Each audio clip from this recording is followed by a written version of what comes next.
नमस्कार, आप देख रहे हैं जनता का। मैं हूं MS निर्मल।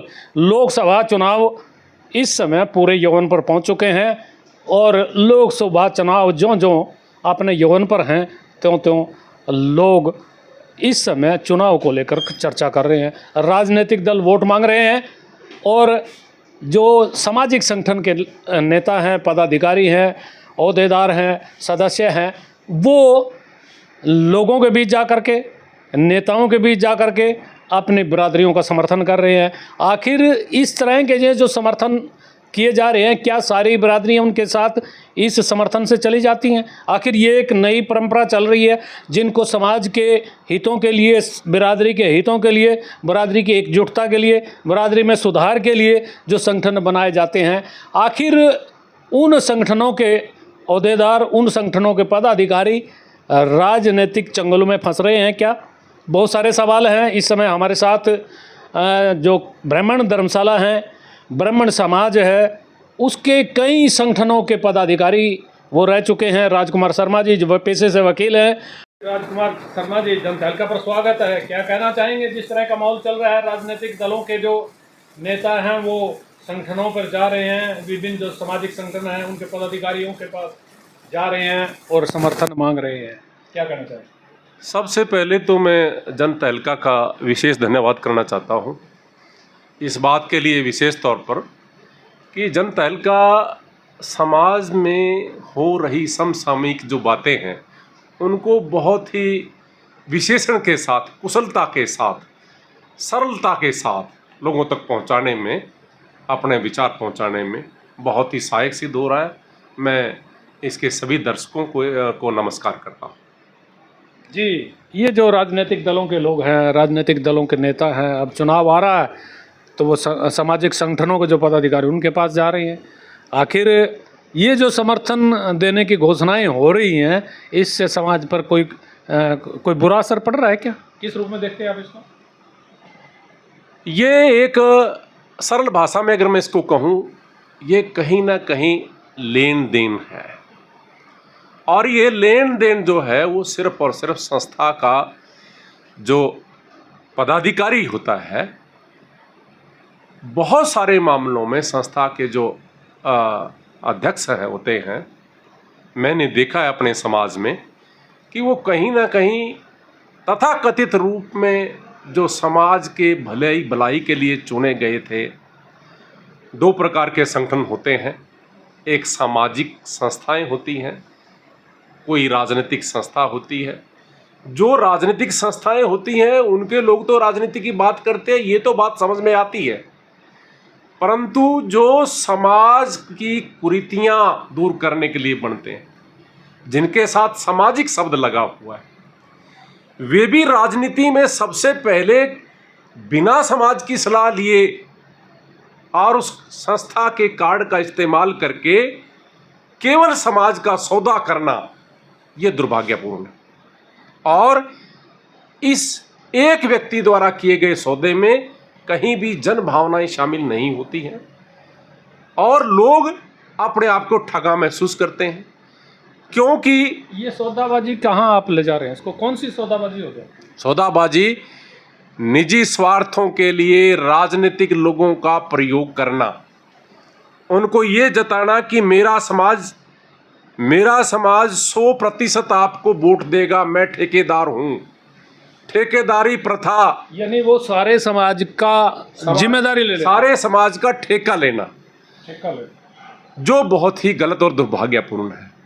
मैं कानून का विद्यार्थी की बात कह सकता हूं, बुद्धिजीवी लोग मेरी बात पर सहमत भी होंगे कि हमारे संविधान ने प्रत्येक मतदाता को अपना मतदान करने का अधिकार दिया है।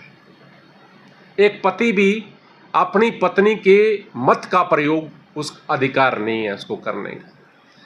पूरे परिवार के बारे में आप, एक परिवार का मुखिया ठेका नहीं ले सकता। एक गांव का कोई सरपंच पूरे गांव के मामले में पूरे गांव की वोट का ठेका नहीं ले सकता। सरल भाषा में कि एक व्यक्ति को अपना मत सोच समझकर, मुद्दों के आधार पर, निजी स्वार्थों के आधार पर, देश की परिस्थितियों के आधार पर तय करता है।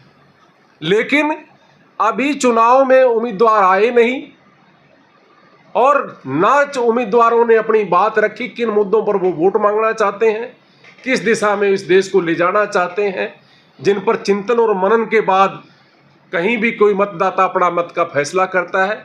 लेकिन मैं तो अपने समाज की बात कह रहा हूँ, मेरे समाज के कुछ ठेकेदार सबसे पहले ये बात करते हैं कि हमने फला पार्टी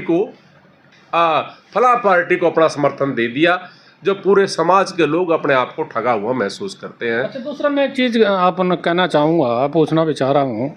आपने कहा कि एक व्यक्ति जो पूरा संस्था का पदाधिकारी है वो एक पार्टी को दे देता है, एक प्रत्याशी को दे देता है। ये कहिए कि वही उसी समाज का और उसी संगठन का पदाधिकारी दूसरा पदाधिकारी दूसरे किसी नेता को दे देता है, दूसरी पार्टी के नेता को दे देता है। तो ये क्या दोनों तरफ ही उस संगठन के वोट चले जाते हैं क्या? निर्मल जी, बड़ी बात यह है कि पूरा समाज किसी सामाजिक संस्था के पदाधिकारी की संपत्ति नहीं है, ना ही वोट कोई किसी संस्था के पदाधिकारी को पूछकर देता है, और ना ही संस्था का जो चुना हुआ कोई प्रधान है वो केवल समाज के विषयों में कोई निरंतर सुधार करने के लिए बना है, राजनीतिक सोच बनाने के लिए नहीं बना है, राजनीति में किसी का ठेका लेने के लिए नहीं बना है। वो केवल मात्र वो उसका अपना मत है कि मैंने बड़ा अपने समाज का ठेका आपको दे दिया है। ना उसके कहने से लोग जाते हैं, ना उसके कहने से कोई वोट डलते हैं, ना समाज उसका अनुसरण करता है। समाज के लोग तो इस बात से और भी गुस्सा होकर के, अगर उन्होंने जाना भी हो किसी कैंडिडेट की तरफ, तो वो दूसरी तरफ चले जाते हैं, दूसरी दिशा में चले जाते हैं। हाँ, मैं तो एक बात जरूर मानता हूं कि समाज में संस्था के किसी पदाधिकारी को सार्वजनिक रूप में सारे समाज को इकट्ठा करके हानि और लाभ से परिचित कराया जाए कि हमारे समाज का भला किस जगह पर है, और सामूहिक तौर पर पूरे समाज का जो निर्णय हो उसमें भी वो दखलंदाजी ना करे। वो समाज का जो निर्णय हो, समाज जो चाहे वो कर सकता है। किसी राजनीतिक पार्टी को समर्थन देना चाहे समाज दे, बहुतायत में बहुसंख्यक जो निर्णय होता है वो उस पर लागू हो। परंतु मुझे हैरानी है कि एक व्यक्ति अपनी जेब में पूरे समाज को रखता है और उस जेब में से निकाल करके किसी को भी दे देता है, किसी समय भी दे देता है। आपने बहुत अच्छा जो सवाल एक छोड़ा है। यहाँ करनाल जिले में देखने को मिला है कि एक जो नेता है वो भारतीय जनता पार्टी के समर्थन में खड़ा है और उसी का रिश्तेदार कांग्रेस के समर्थन में खड़ा, उन्हीं लोगों के पास जा रहा है, वहीं संगठनों की बात कर रहा है। क्या इससे जो समाज के लोग हम भ्रमित नहीं हो रहे हैं? समाज के लोग ये बुद्धिजीवी समाज है मेरा समाज, ये इनके कहने से पथभ्रमित नहीं होते, इनके कहने से वोट नहीं देते, ना आज तक वोट गया। बल्कि मैं तो अभी मुझे कई परशुराम जयंतियों पर अध्यक्षता करने का मौका मिला। मैं इंद्री में भी गया था, आप तो वहाँ पर थे, साबाद में गया था, मुझे कुरुक्षेत्र में अध्यक्षता करने का मौका मिला। 100% लोगों ने मुझसे चर्चा की, ये विषय मेरे सामने आया कि अभी चुनाव शुरू नहीं हुआ और एक व्यक्ति ने जाकर के 100% सबसे पहले समाज का ये ठेकेदारी प्रथा लागू कर दी कि मेरा समाज इसको वोट देगा। क्या कोई व्यक्ति विशेष संविधान के नियमों के अनुसार अपने पूरे समाज को किसी के हक में वोट देने के लिए बाध्य कर सकता है? ये इस तरह की यदि अनाउंसमेंट होती है, इस तरह के ऐलान होते हैं, तो इससे समाज को कोई नुकसान हो रहा है क्या? ये कोई अलग तरह की प्रथा शुरू हो गई है? ये समाज का नुकसान होता है। लोग अपने मर्जी से मत दें, किसी को भी दें, जिसको अच्छा समझे उसको दें, परंतु लोग वोट भी देते हैं किसी और को, परंतु जब ये ठेकेदार ठेका कर लेते हैं तो दूसरी जगह उनकी गिनती नहीं होती। अच्छा, एक पूर्व मुख्यमंत्री रहे हैं, उन्होंने आपके समाज की बात आ रही थी, कोई मुकुट बना रहा था तो वहाँ कहा गर्दन काट दूंगा, वो भी कोई मसला आ रहा, भाई वो गर्दन काटने वाले से बदला लिया जाए। तो इस तरह की बात भी बिरादरी में फैलाई जा रही है। देखो किस रूप में देखते हैं?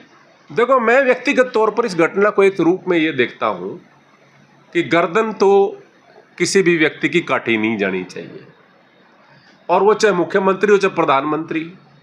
और विशेषकर ब्राह्मण की गर्दन काटने का दुस्साहस कोई करेगा तो 100% उसका खमियाजा भुगतना पड़ेगा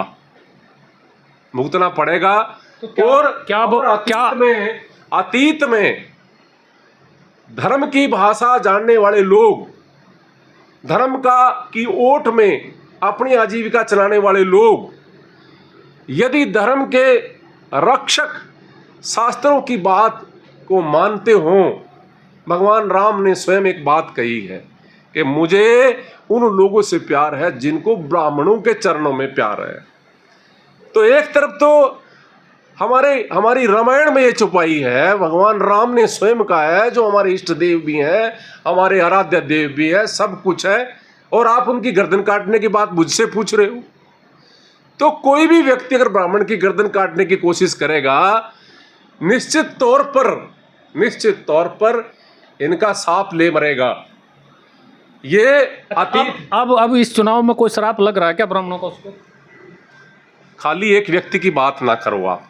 जिसने भी ब्राह्मण के खिलाफ कोई बात सोची है, चाहे वो हिसार में जाके सोची हो, चाहे उसने कहीं रोहतक सोनीपत में जाके सोची हो, हरियाणा के किसी हिस्से में, देश के किसी हिस्से में सोची हो, उसके परिणाम देर सवेर, आज कल रात दिन में 100% मिलेंगे, इतना निश्चित जानिए। अच्छा, लोगों को, अपने समाज के जो नौजवान साथी हैं, बुद्धिजीवी लोग हैं, उनको कुछ कहना चाहेंगे आप? मैं आपके चैनल के माध्यम से अपने नौजवान साथियों को, ब्राह्मण समाज के लोगों को, जो तीनों कालों का ज्ञाता है, जो समाज का नेतृत्व करता रहा है, जिसकी बुद्धि के बल पर दुनिया में भारत को जगत गुरु की उपाधि धारण हुई थी। एक बात और कहना चाहता हूं मैं, ये भारत अगर जगत गुरु बनना चाहता है ना, तो ब्राह्मणों की कृपा इस देश को जरूरी चाहिए। तो एक नेता का जगत उस मामले में मैं अपने नौजवान साथियों को एक बात कहना चाहता हूं, भ्रमित ना हो, किसी एक व्यक्ति विशेष के ठेके पर लिए गए आप किराएदार ना बने। अपनी बुद्धि का प्रयोग करें, अपने मत का प्रयोग मुद्दों के आधार पर करें। देश में आपकी भला, देश का भला कहां पर है, समाज का भला कहां पर है, आपका व्यक्तिगत भला कहां पर है, ये सारी बातों का चिंतन करके फिर अपने मत का प्रयोग करें। और किसी दूसरे व्यक्ति पर भी किसी को दबाव बनाए जाने का कोई अधिकार नहीं है, ना ही कानूनी अधिकार है, न नैतिक अधिकार है, न किसी अन्य प्रकार से कोई एक व्यक्ति पूरे समाज का ठेका लेने के लिए अधिकृत किसी ने भी नहीं किया हुआ है। ये देखिए, अधिकृत किसी ने नहीं किया है, लेकिन जो अधिकार है मत देने का, वो 25 मई हरियाणा में लोकसभा चुनाव को लेके है। आप लोग सतर्क हों, सजग हों और अपने अधिकारों की रक्षा भी करें, और अपने अधिकारों के प्रति सतर्क भी हों, सजग भी हों, निर्णय भी करें कौन आदमी आपका अपना है, कौन हितैषी है, कौन ठेकेदार है और कौन वोट का असली हकदार है। देखते रहिए जनता का, मैं हूं MS निर्मल।